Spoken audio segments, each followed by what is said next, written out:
సుమన్ టీవీలో మీ business promotions కోసం ఈ కింది నెంబర్ను సంప్రదించగలరు.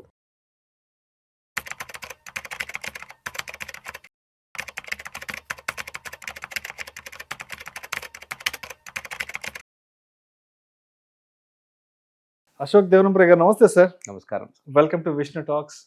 Thank you so much for being with Vishnu Talks. So Ashok Devanampriya గారు, ఈ ప్రోగ్రామ్ స్టార్ట్ అవ్వడానికి ముందు, వీడియో స్టార్ట్ అవ్వడానికి ముందు మీరు ఒక కేస్ స్టడీ గురించి చెప్పారు. ఒక అతను ట్రేడింగ్ చేసే అతను సమ్ కోటక్ బ్యాంక్ నుంచి ఏదో ఒక 40 crores రూపీస్ మార్జిన్ వచ్చిందని, తర్వాత ఆ అమౌంట్ని ఏదో కోటక్ వాళ్ళు రిటర్న్ చేయమన్నారని, తర్వాత తనే ఏదో కోర్టులో ఫైట్ చేసి మొత్తానికి ఏదో అమౌంట్ ఏదో జరిగిందని చెప్పారు కదా.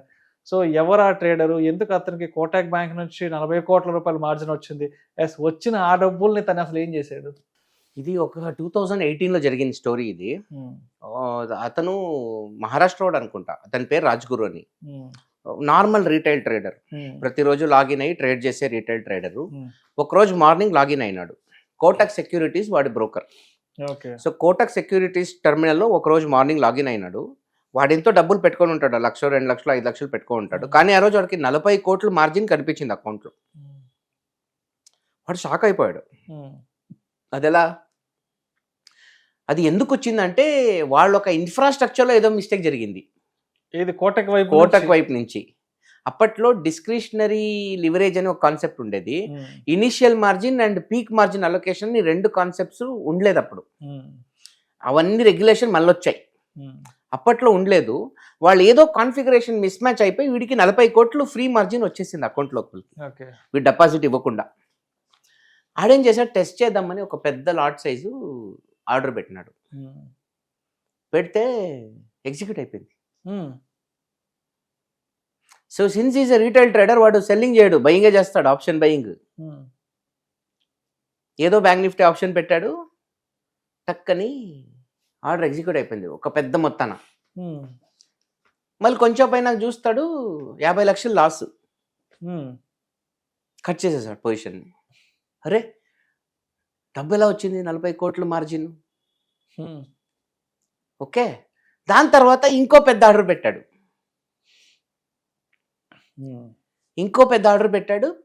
ఆర్డర్ పెడితే మళ్ళీ ఇంకో పెద్ద మొత్తాన బిగ్గర్ లాట్ సైజ్, ఇంకా 40 కోట్ల మార్జిన్ కనిపిస్తూ ఉంది కదా. సో ఆర్డర్ పెట్టాడు. అప్పుడు 2.25 crores ప్రాఫిట్ బుక్ చేసుకున్నాడు. 2.25 crores ప్రాఫిట్, 50 lakhs లాస్ కలిపి ఆ 2 ట్రేడ్లలో 1.75 crores మార్జిన్ వచ్చింది. మళ్ళీ వాడు ఇంకా హ్యాంగ్ ఓవర్లో ఉన్నాడు. ఇది ఏంది, ఇది ఈ డబ్బు ఎలా వచ్చింది అని హ్యాంగ్ ఓవర్. అంతలో వాళ్ళకి అక్కడ తెలిసిపోయింది సిస్టమ్స్లో, కోటక్ ఆ మార్జిన్ బ్లాక్ చేసేసారు. మార్నింగ్ 9 వీడికి టక్కని మార్జిన్, ఇవన్నీ ఒక 20 నిమిషాలు జరుగుంటాయి మాక్సిమం.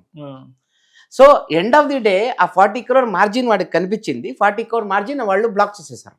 ఓకే, కానీ ఈ మధ్యలో 2 ఆర్డర్స్ పెట్టాడు. దాదాపు 1.75 crores ప్రాఫిట్ వచ్చింది.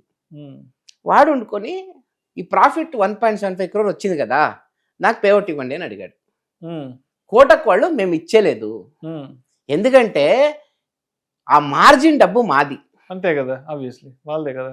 ఓకే, ఆ మార్జిన్ డబ్బు నీది కాదు, నువ్వు మాకి డిపాజిట్ ఇవ్వలేదు. So it is an opportunity for you and that opportunity came because of us. అందువల్ల we will not give you money, sorry అని చెప్పి రిజెక్ట్ చేసేసారు. వాడు వండుకొని డబ్బు మీరు ఇచ్చింది వాస్తవమే, కానీ నేను అడగలేదు, నేను వచ్చి మిమ్మల్ని అడగలేదు. నా టాలెంట్ పెట్టి నేను ట్రేడ్ చేసుకున్నా, సో ప్రాఫిట్ వచ్చింది, అందువల్ల నాకు డబ్బు కావాలి.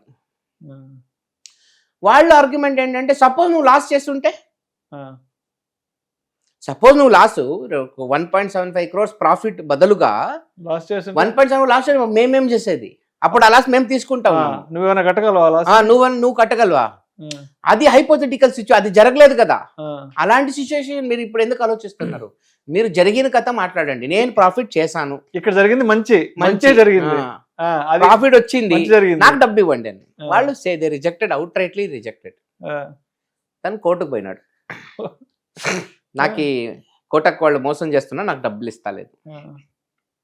కోటక్ వాళ్ళ ఆర్గ్యుమెంట్ ఏంటంటే అదొక టెక్నికల్ గ్లిచ్ వల్ల వాడికి అలొకేషన్ ఇచ్చినాము, అందువల్ల అది మా డబ్బు, సో మా డబ్బులో ప్రాఫిట్ చేశాడు కాబట్టి ఆ డబ్బు మాకే చెందాలి, మేము వాడికి ఇచ్చలేదు.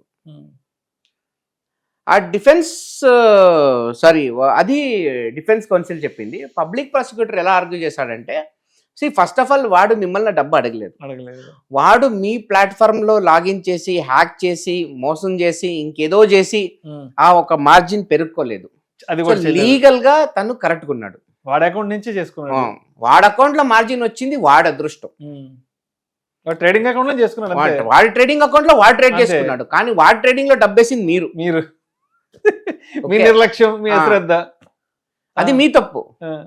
ఓకే, ఇప్పుడు మీ ఆర్గ్యుమెంట్ ఏంటి, మా డబ్బులతో ట్రేడింగ్ చేసుకున్నాడని, దాని మీద లాభాలు వచ్చాయి. ఫస్ట్ ఆఫ్ ఆల్ ట్రేడింగ్ అనేదే కష్టం, మీ డబ్బులతోనే ట్రేడింగ్ చేసి ఉండొచ్చు, కానీ ప్రాఫిట్ చేసింది వాడి టాలెంట్ తోనే.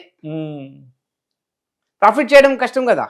99% ట్రేడర్స్ లూజ్ మనీ అని మీరే బ్రోకర్స్ అంటారు, ఇక్కడ ఒక 1% ట్రేడర్ డబ్బులు చేసుకున్నాడు కదా, అక్కడ గెలిచాడు.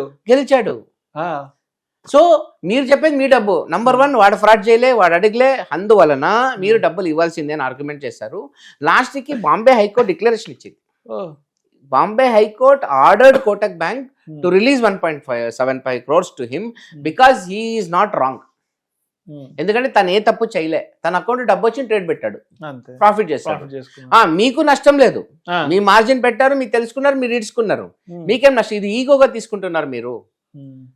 ఒక రీటైల్ ట్రేడర్ గా వాడు అది ఒక అచీవ్మెంట్ లెక్కన మా ప్రకారం మీరు ఖచ్చితంగా డబ్బులు ఇవ్వాల్సిందే అని చెప్పి ఆర్డర్స్ పాస్ చేశారు. అక్కడ క్యాపిటల్ అమౌంట్ కూడా ఏం లాస్ కాలేదు, వాళ్ళకేం ₹1 లాస్ కాలేదు, వాళ్ళకేం లాస్ లేదు, అంతే, వాళ్ళకి బ్రోకరేజ్ వస్తుంది అంతే. ఓకే, సో లాస్ట్ కి ఆర్డర్ ఇచ్చిన తర్వాత కోటక్ వాళ్ళు వాడికి 1.75 crores ప్రాఫిట్ షేర్ ఇచ్చేసారు. ఇది జరిగిన కథ. ఇది వెరీ వెరీ రేర్ సినారియో, ఇలాంటి సినారియో జరగవు. ఇది ఎంత క్రేజీ సిచ్యువేషన్ అంటే, వాడికి లక్ మీద లక్ ఉంది. ఇక్కడ 3 లక్లు ఉన్నాయి వాడికి. మొదటిది 40 కోట్లు మార్జిన్ దొరికిందే లక్ నంబర్ 1, ఫస్ట్ డబ్బులు వచ్చి పడ్డాయి. లక్ నంబర్ 2 ప్రాఫిట్ చేశాడు. లక్ నంబర్ 3 కేసు గెలిచాడు. 3 ప్రాబబిలిటీ వెరీ లో. మీరు ప్రాబబిలిటీ పరంగా చూస్తే ఇలాంటి 40 కోట్ల మార్కెట్ అలొకేషన్ వచ్చేది కూడా ప్రాబబిలిటీనే. 1 in 1000, 1 in 10,000, 1 in million chance. మళ్ళీ ట్రేడింగ్ 1 in 100 మనకు అందరికీ తెలుసు, అక్కడ గెలిచాడు. థర్డ్ కోర్టుకు పోయింది కేసు, కోర్టు కూడా పోయినాడు. So the probability of these kind of things happening is brutally లో. 1 in a million, 1 in 10 million chance.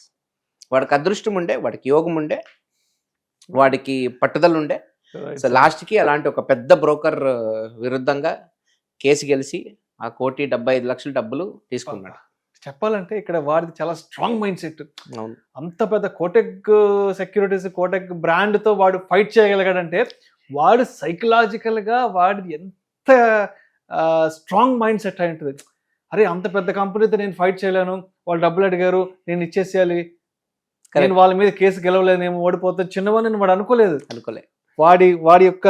వాడి తెలివితేటలు వాడు చాలా గట్టిగా వాడుకున్నాడు. కరెక్ట్.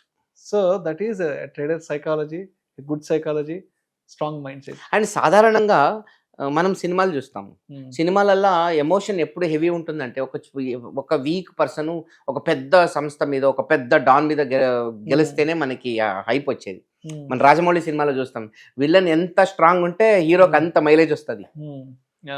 సో కామన్ మ్యాన్ గా మనం చూస్తే మనకి వాడు గెలుపు మనం ఆస్వాదిస్తాం, ఎందుకంటే హీజ్ అ కామన్ మ్యాన్, వాడికి వచ్చింది వాడి యోగం. బట్ కోటక్ లాంటి కంపెనీకి 0 నష్టం, వాళ్ళకి ₹1 నష్టం లేదు. కానీ ఏంటి, మా డబ్బులో చేసుకుని మనం ఎందుకు ఇవ్వాలి? డబ్బు ఉన్న వాళ్ళ ప్రాబ్లం ఏది అంటే మన డబ్బులతో వాడేవాడు ఎందుకు బాగుపడాలనేది వాళ్ళ ఇంటెన్షన్ అంతే. అక్కడ మన డబ్బు ఉంది, మన డబ్బు కదా. ఎందుకంటే వాళ్ళు సరే నువ్వు చేసావు 50-50 అని కూడా వాళ్ళు అడగలేరు. ఎందుకంటే this is not between 2 individuals. ఇప్పుడు నా డబ్బులో విష్ణు ఏదో ప్రాఫిట్ చేసుకున్నా, సరే విష్ణు నాకు వద్దు, నీకు సగం సెట్ చేసుకుందాం పదా అని డిసైడ్ చేసుకోవచ్చు. కానీ అక్కడ అది సంస్థ, మనిషి కాదు. అది ప్రాబ్లం. Right sir.